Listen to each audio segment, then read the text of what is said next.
Hey guys, welcome to Car Culture TV, or as we like to call it, CCTV. I'm Aryan, I'm Audit. and we decided to start this podcast because of how much free time we really have during this whole coronavirus time. And also, we've been like avid car fans for years. We're always up to date on all the latest car news and racing news because we're also huge fans of F1 and other forms of racing.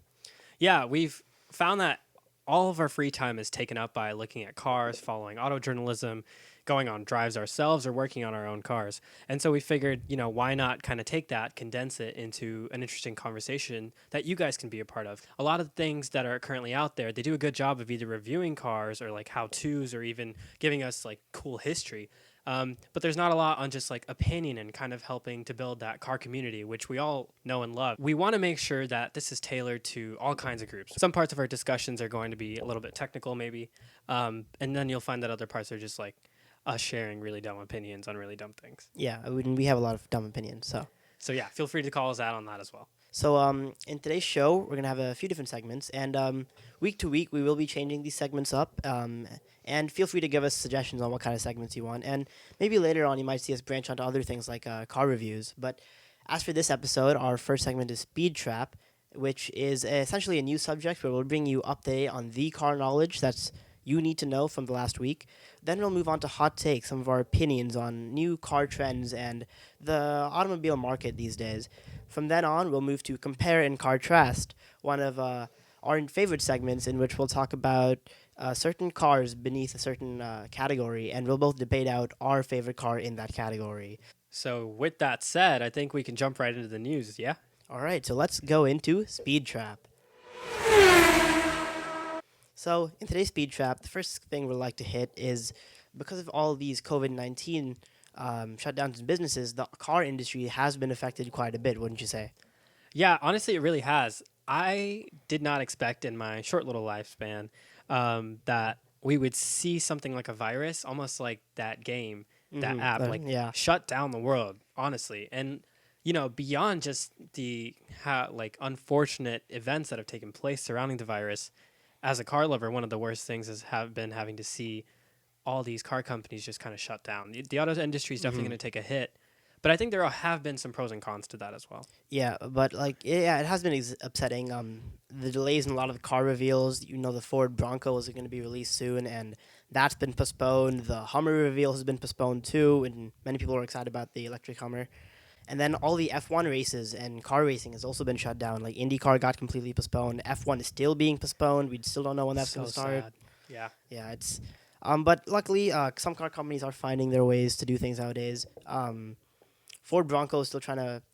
Still trying to push for that reveal, and some people are doing reveals online, which has been great. Using modern technology to help address the concerns. I agree. It definitely has been really cool to kind of see the auto industry, which has typically been like super old school in a lot of the ways they do things, and kind of seeing them adapt and conform with the different marketing strategies, even like dealerships being like, oh, you can buy cars a lot more remotely now. Like, Carvana and things have been around, but I saw like Lincoln had set up a really like fancy digital buying experience where the dealer would actually like take you around the car, like FaceTiming you, sharing features and things like that. And I think, you do lose a little bit of aspects, right? Like you don't get to go on a test drive if you're virtually buying a car. And I get that. That's really important. It definitely is. But for a lot of like typical buyers, they spend more of their time checking out the car and its features. So if you're still having the opportunity to do that, that's definitely really good for the companies. It has been really good to see, like you mentioned, like Ford trying to keep up and, not letting this kind of thing shut them down. Another cool thing with the COVID-19 pandemic that I've actually really respected is that it has shown the impact of cars and the car industry as a whole For sure. on the world, right? You're seeing companies like GM, Ford, Tesla making ventilators. Oh, yeah. Right? That's huge. It's like, okay, yeah, cars are really cool. Sometimes they cost a lot of money, and a lot of people see them as like, oh yeah, it's a point A to B transportation. That's it. That's all I need. But there's so much more than that. And I think even beyond just the culture and the world of, people that are passionate about cars, we're seeing a lot of benefits that the car industry provides outside of the jobs and the factories and things. Now they're helping regular people in hospitals with their production. All over the world, yeah. And then it's also been like really interesting seeing the creative things they're doing. Like Tesla, when they were creating their ventilator, they used Model 3 car parts and the Model 3 screen That was and like the cool. Model 3 motors just to help create the ventilator, which has been really cool to see the creativity in times like this when resources are pretty limited. Yeah, absolutely. So now we're going to move on to the inline four Supra, which some of you guys may know, but the Toyota Supra car from back in the 90s is when it was most popular. They brought it back recently for the 2020 model year, and initially it was just only an inline six model. And I mean, I was fine with the car, but a lot of people were upset because they did a big partnership with BMW, where Yeah. essentially the car is BMW on the inside and the engine is also from BMW. But they just released a new inline four version, which is more Toyota centric, and it does bring back the whole debate about bringing back some of these newer cars from back in the '90s and early 2000s and seeing them in this new market. So, like, I have seen a lot of purists and people that were a big fan of, the old Fast and Furious style Supra, complaining about how, wow, this doesn't really, pay homage to the original Supra at all. It's not as tuner friendly, things like that. I was actually looking at a teardown of the car, and you're right. Like, one of the things was they were pulling out random, parts of the car, and Yeah. they had like BMW logos on it. And like, I get that. That's fair. But there have been some parts of the car that are kind of built and ready to be tuned. But I think they did a reasonable job with the Supra. Yeah. Where, from far away into the layman, it is Toyota. From under the hood, a lot of it is BMW. I think, speaking towards the inline four, that would be great. I know a lot of car purists are out there and they're saying, like, first we lost the V12, we're starting to lose the V10, we're losing the V8 really fast, everyone's going to the twin turbo V6. Exactly. Yeah. I mean, even look at the Ford GT, for example. It's like Yeah, EcoBoost. EcoBoost Like, are you kidding V6, me? It's a sports car EcoBoost, really? Yeah. Now we're seeing these four cylinders pumping out a lot more horsepower than they did Oh 20 yeah, years yeah, ago. yeah. Especially the Mercedes CLA AMG, the new version. I think what's 415 horsepower Yeah. out of a turbocharged inline four. Absolutely. And that's truly amazing. Out of any, yeah, I didn't think I'd ever see that out of an inline four for sure. Right, so we're taking these, really compact engines, which the big benefit there is that they're lighter, right? Pushing them, closer towards the main lower center of gravity towards the middle of the car. Yeah. And then after that, they're still packing a punch. 415 horsepower. That's a 2002 Aston Martin V8. Oh, You know it's what I mean? it's better Yeah, for sure. Yeah. exactly. And they're still cranking out insane 0 to 60 times as well because the lightness definitely helps. Yeah, that's a Frankenstein, really. Half BMW, half Toyota. And, it'll do the job. It packs a punch. I'm sure it's great on the track. And a regular, car person, a car enthusiast will love it. Yeah. But don't expect a Supra. If you want a Supra, buy the original, get a manual. You'll love it. So another big news from this week, the Cybertruck, a car with a lot of controversy. Let me just pull up a picture of the Cybertruck real quick so Yeah. everyone can get a gist of what we're talking about here. It was definitely nothing we've seen before for sure. It doesn't really look like a truck. It looks like a box and a triangle on top of each other. But yeah, it's been a pretty polarizing car. Yeah, geometrically, it seems like they sent the Tesla designers back to, high school, middle school, Yeah. said, take geometry. And they were like, scalene triangle. Like they did some interesting things with this front headlight here, the back headlight, the rear tail being like covered, and then the top light as well. They've done some interesting things with that Right. design. And, here's the thing with Tesla. They are a very polarizing company. They always have been. Yeah. From the Roadster all the way through to now the Cybertruck. The company has always tried to change the norms in the industry. So anyways, he tweeted that for the new Cybertruck, they're gonna allow you to wrap it in whatever you want, and most likely by saying this, he's alluded to the fact that Tesla themselves will wrap the car in whatever like design, color, like fashion that you want it to be wrapped. If you like when you pre-order the car, See, that would be wild. no First of car all- company has done this before. Right. so- Like, first of all, like, no one has done that. And second of all, like, I hope, like, can you censor things? Like, can you imagine the kind of stuff people are would gonna be come up with some asking? really weird stuff, and I hope they like if they do it. I assume they'd have requirements, but it does help like adhere to the design of the car because like not many people are too great with the design. People that like have pre-ordered it, some of them are all for it, but some of them are like it's good for the feature. Design's weird, but I'll adjust. But the wrap definitely makes up for it. Yeah, but people are like, oh, it's super Blade Runner, or like, oh, it's super futuristic, Mars rover, Moon rover. Oh yeah, for And sure. then other people are like, that's a box on wheels. What am I looking at? It looks like a doorstop. You know what I Yeah, mean? It's polarizing, but the benefit is, we know that Tesla has been plagued with manufacturing problems for a long time. Yeah. Right. The Model 3 catastrophe was terrible for them. They had so many pre-orders, all the hype was there, and then they just absolutely struggled to put out cars with the numbers that they wanted Yeah. to. Cybertruck then, because of this design, is that it's very easy to manufacture. Oh yeah, super easy. Right? So you're just adding it through folding processes because it'll break the stamping machine because it's 30 times cold rolled stainless steel. And so as a result of that, it's faster to manufacture, it's easier. If you're not painting it, one of the problems with stainless steel typically is that when you paint, it's very expensive, it's very hard to put a lot of coats to get it to stick. Yeah. The beauty here is if you're wrapping it, okay, problem solved. Another benefit is if you're wrapping it, we're also in a better place in terms of damage and paint chips and everything like that. Wraps are really easy to repair. You can change it as often as you want. Yeah. You're going to have to pay for it, but you can change it. But yeah, it's easy to change and easy to go back to what you had before, for sure. And that's one of the nicer things that people like about wrapping their cars. So if a company offered it, that'd be pretty special. One thing that I'd like to point out, from an engineering perspective, is the back end design of the truck. A lot of people are like, why is it like that? Most trucks are a cab in the front, right, for people, and then a flat bed in the back. Kind of cuts straight down from the back end and then goes all the way flat till the end of the truck. These sail pillars on the back, these triangular pillars that kind of give the truck that weird wedge shape, especially in the back, are actually reinforcing the whole back end to be able to tow that much power. That's much weight. Pretty impressive for design. Right. Yeah. And so a double benefit of that, they were like, well, we're going to have to add these sail pillars, and kind of they made that straight line continuous design. Yeah.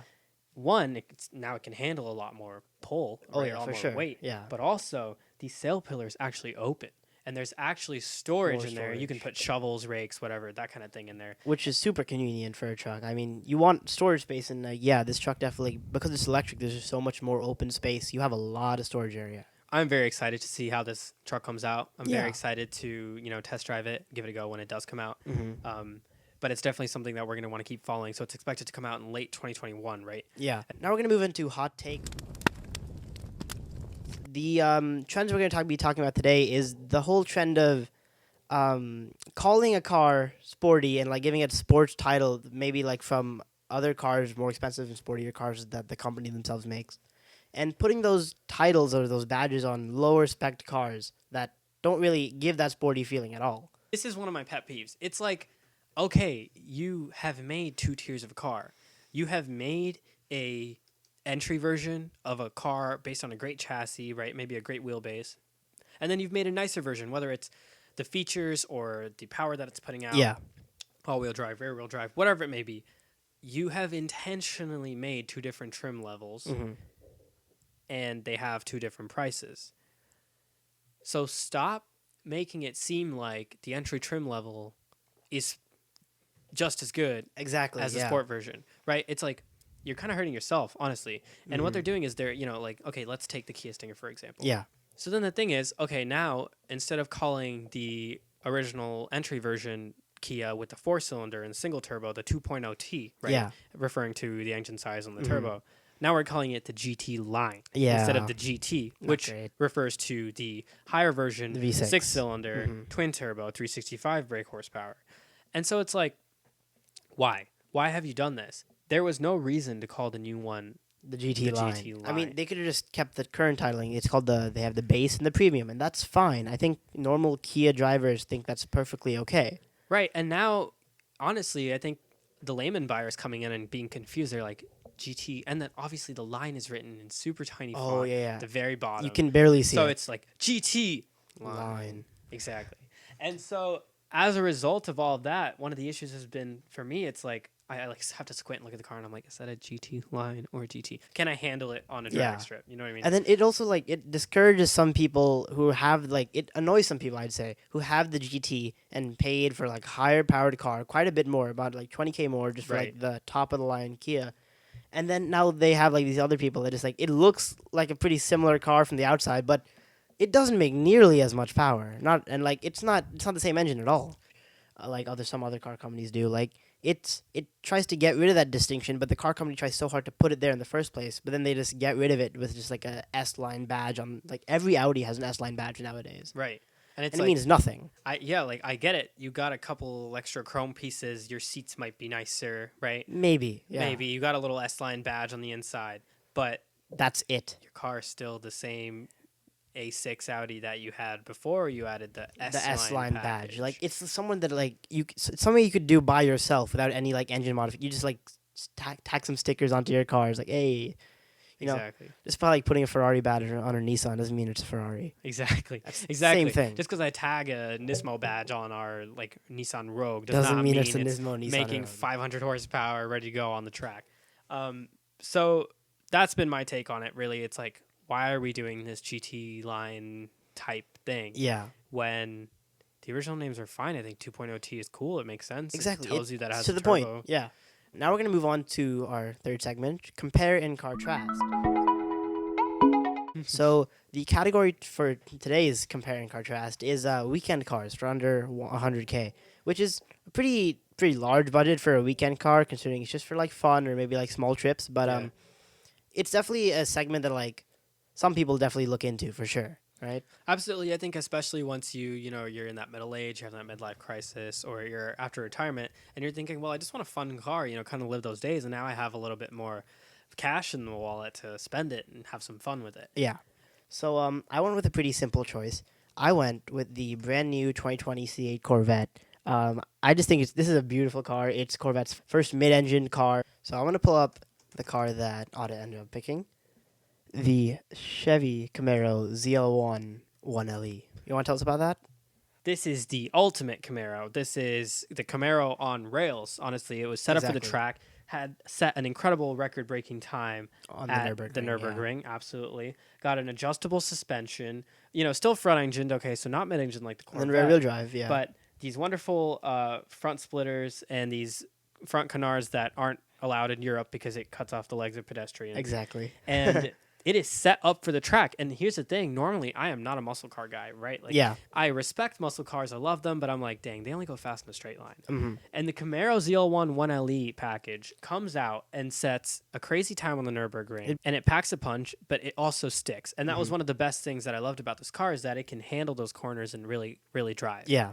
And so because of that, I figured this is a great weekend car. You want to roar it up, start it in the garage, shake the home. Oh, yeah, for sure. Back out, take it to a track, have a great time, put a smile on your face. Because at the end of the day, that's really what matters here, is a car that puts a smile on your face. Mhm. And, it's not a big hole in your wallet. I'd say, similarly priced to the, at least the entry level ZL1. Corvette, Yeah. right? At least the entry level mid-engine Corvette, around like what, they're 65, 70 both grand. of them at the end of the day when you like upgrade the car, you're gonna be spending around 70, 80K, which is it's under the 100K budget, but like for a weekend car, it's not too crazy. Right, and we're not talking Ferraris, Lambos here. This is They're like, toned down, and the one interesting is they're both American cars, which I wouldn't have. I don't think like even 5 years ago, when I was thinking about like best cars for like weekend cars, sports cars, I would have never picked an American car. yeah, me neither. Honestly, like one of the biggest issues that I have with American cars is they've typically always been plagued with like reliability issues, especially compared to their overseas counterparts for the most part. Exactly. Yeah. And a lot of them have been, that typical muscle car, lock in, lots of torque, lots of horsepower all the way to the back, great quarter mile times, but you can't really Zero take it on track the performance. Exactly. And now we're seeing a complete, paradigm shift. We're seeing these cars that are coming out. Not only are they good in a straight line, but they can handle the track and they can handle it well. So let's get into it. Why do you think the C8 Corvette is going to beat out the CL1 1LE as a weekend car? So here we're gonna try to debate these cars through three main categories. First one being price and like general value for money for what the car offers. Our second metric is gonna be overall comfort and how like in terms of utility how good the car is. And our last category is gonna be track specs, which I think for this weekend car thing, track specs probably matters quite a bit. But depending on what you're doing, comfort may also factor in there. So as for the first category, in terms of price, C8 pricing is very competitive. Starting price is about $59,000, and you can buy a base one there, but most people didn't. So you spend about 70 to 80K on the car, and for that value, you get a mid-engine car. And there's not really many mid-engine cars you can buy for under 100K. If you want to buy a mid-engine car, you got to go to like European cars, and most of those are like very, very expensive. I can think of like the NSX is technically a cheaper one, but yeah, it's already way above 100K. So that's one thing that like most people really appreciate when they're paying for getting a mid-engine car.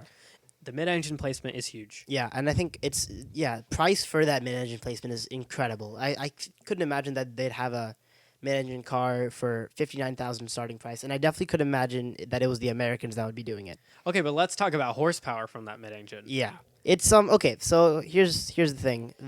It starts at about 495 horsepower, and I mean it goes up a little bit from there, but it's not crazy, and yeah, it's not Well, great. look, it is a lot of power. No Yeah, doubt. oh no, yeah. So 500 horsepower is still insane, but when you compare it to like other American muscle cars maybe, and you compare it to like track focused mid-engine cars, it's not up there. And we know that, Chevy has been talking about with the 2021 release of the Corvette, which I'm sure now has been, delayed or messed up because of the COVID-19 pandemic. Yeah. They will be bringing out their classic ZL1 power rod. I'm sure it'll pack a huge punch. Definitely an upgraded engine or larger turbos, and it will be very powerful. Actually, does it even have turbos? I believe that it's naturally aspirated, but I'd have to confirm. All right, so then, transitioning from that, moving over to the Camaro ZL1 1LE. Well, interestingly, both of us have picked Chevy cars. Yeah. Oh, yeah. So I knew the American car. I didn't think about the Chevy car distinction until now. Right, and so They're both Chevys. wow, Chevy's really on it if you think about it. I guess for weekend cars, Chevy's the place to go right now. And that's kind of, a good point to bring up. The new Corvette, I do not think bow tie. I do not see that Chevy logo on the front. It's not screaming because Corvette goes with their standard, like The flags flags, logo, the V-shaped flags logo. And by no means does it look like a Corvette. It looks like a European sports car for sure. I mean, look at it. Yeah, it really does. And they've shifted the whole cockpit forward to make room for that engine in the middle. And so now we go to classic Chevy. And right? yeah, it screams Camaro. It does. It very much does look like Camaro. But yeah, you definitely see like a lot of like the different things with the huge spoiler, the thick wheels, and then like the canards are huge. Right. And so like the car it is very Chevy, it is very Camaro, it is very American. Yeah. At least at first glance, right? We've got that big muscle grunt. The exhaust is there, the engine's there, lots of power. We're seeing this car putting out 650 horsepower. Starting price of about 65K, so it's not too far off, really. Right. So I've got 140 horsepower on you. Yeah. Already straight off the bat. Yeah. Which we know Yeah. is huge on the track. Mm-hmm. I, at least with this version, probably have more downforce. Yeah, for sure. So probably better cornering. Yeah, But one thing that you have on me is a lower center of gravity and mid-engine. And a mid-engine. The mid-engine makes a pretty big difference. So, I think in terms of price, these cars are very, very competitively priced. And in terms of features, they both have. So I'd say for a price, this would almost be a tie. Right. I'll give it to you. But now let's move on to comfort and practicality of the car. So the C8, obviously, like they did a lot of efforts into seeing how like practical they can make the car. So I'm gonna pull a picture of how it's stored, of like the various storage. So in terms of storage, you do have a frunk because it's mid-engine, and it's a pretty sizable frunk at that. You can put at least like a carry-on bag in there, and in spite of it being mid-engine, yeah, there is a trunk, and you can put quite a bit of stuff in there. So they did some pretty clever things in terms of storage, and they definitely utilized all of it. And then another thing in terms of like practicality, that because it's mid-engine and rear-wheel drive, in the rain, and like in the wet and the snow, it's actually much more stable than a front-engine rear-wheel drive car. Yeah, and that is one thing that you definitely have on me. While I do have that power and I do have a lot of torque, all of it's being sent to those rear wheels, but my engine's still sitting in the front. And I think that's that classic problem we see with the rear wheel drive front engine cars, especially in the snow or in any slippery weather. They're going to sit there and they're going to spin their wheels. Yeah. And grip is going to be hard, even if I go and put some really good rain, or snow tires on there. The mid-engine car will have me beat on that because that weight distribution is a lot more balanced. You're getting that weight right over those rear wheels, a lot better than you are with the Camaro in the Corvette. And so that is true. I think in different types of conditions, and you don't always get to pick a nice sunny 72 San Diego weekend. Yeah, you can't. You will have that kind of issue. And so it would be very interesting to see these two cars go head-to-head and go neck and neck on a track where it's dry, and then another track where it's wet. But then, and then another thing in terms of comfort and practicality, the standard C8 Corvette is a roadster, and you can take off the top and store it in the front very easily, which is an extremely nice feature, and I'm glad that all the C8s have that. That's incredible. Personally, I don't know how often I see myself doing it. It is still a process, and for sure. Like, again, it's like screws to remove, thing. but like it's nice that they gave them the option. But now, in terms of practicality, let's look at the ZL1 1LE. It's not. Yeah, I'll not be at honest. all. I'll be honest. Like, while I love this car, it is for someone that has a solid spine that won't break. Yep. The suspension is incredibly stiff. Very stiff. The Track focused, yeah. car is very track focused, ready to go. But that means that it's got solid brakes. It's got very responsive acceleration, very responsive steering. Yeah, but But that's not like the best necessarily. it will be every trip, whether you're going to get groceries or you're going to the track, it'll be a race. And then in terms of like you said, some European countries have banned this car from the streets because of the canards and how hazardous they are, and you can actually only drive it on the track. Yeah. So depending on where you are, this car may just be a track toy. Yeah, exactly. And so I will say in practicality, it will cost you a little bit there day to day, especially if your city or town has potholes. You are not going to enjoy yourself hitting every single bump. So yeah, I'd say for sure the C8 Corvette definitely has the ZL1 Renali beat in terms of practicality. But now let's move into our final comparison, which is track and racing ability. And look, the C8 Corvette, it's a great car, and they do have a track version, but that's not what I'm talking about here. I'm just talking about the standard version here. And yeah, it's definitely amazing on a track. It is a good car on the track because the whole mid-engine rear-wheel drive, and it'll definitely do well. But the ZL1 LE is just so track catered that it's hard to beat it out. Yeah, it is set up for racing. You can, change the suspension setup. You can change the camber. That's ready to go straight out of the factory.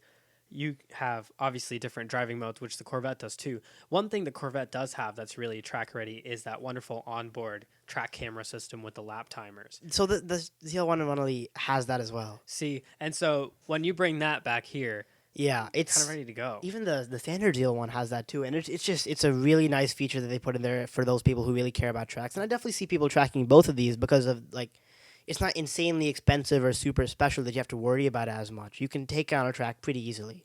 Yeah, and so taking all that in, let's decide.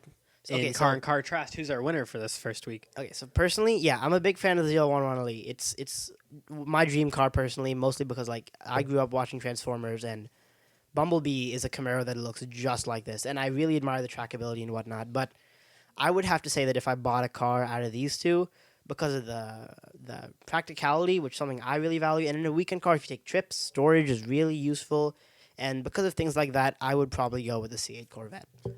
And you know what?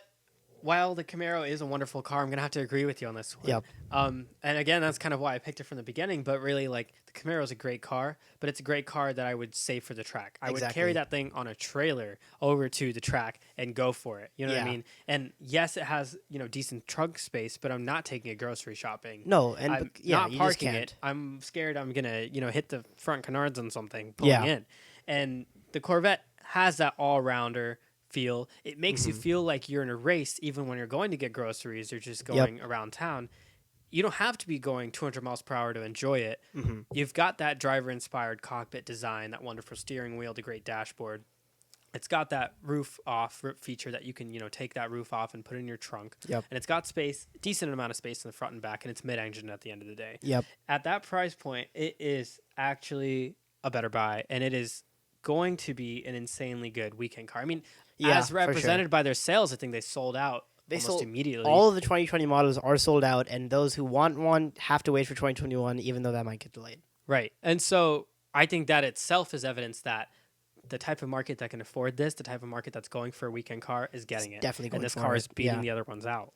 So yeah, our weekly compare and contrast winner for this week is the C8 Corvette for the best weekend car under $100,000. So we've talked quite a lot today about some pretty interesting things. Talked about the news, talked about our personal car preferences. This whole COVID-19 thing, it's going to be an interesting long run, but yeah, we're hanging in there just with you guys. So yeah. And so with that said, this is kind of our first run at our podcast. Yep. So bear with us as we kind of get used to it. We're balling on a budget. If you notice some things around our set, you'll see. I'll leave those for you to guess and figure out. So yeah, but feel free to comment and reach out to us on improvements or things you want to see in the show. Yeah, definitely do that, and we will reply for sure. Yeah, we want this to be as interactive as possible. Exactly. We want this to kind of help to launch a lot of conversations, build a community. And so we will, be having more episodes with different segments and, a lot more exciting things are on their way. This is kind of like us getting our feet wet, getting started with it, but a lot more is to come. Yep. With that said, we also have set up a Instagram. Yeah, So, of course, yeah. what's our handle? Our handle is at carculture_TV, and that'll be linked in the description if you want to go give that a follow if you appreciate our content. And be sure to like, comment, and subscribe to this video for sure. Absolutely. All right. And with that, thank you guys. Thank you guys.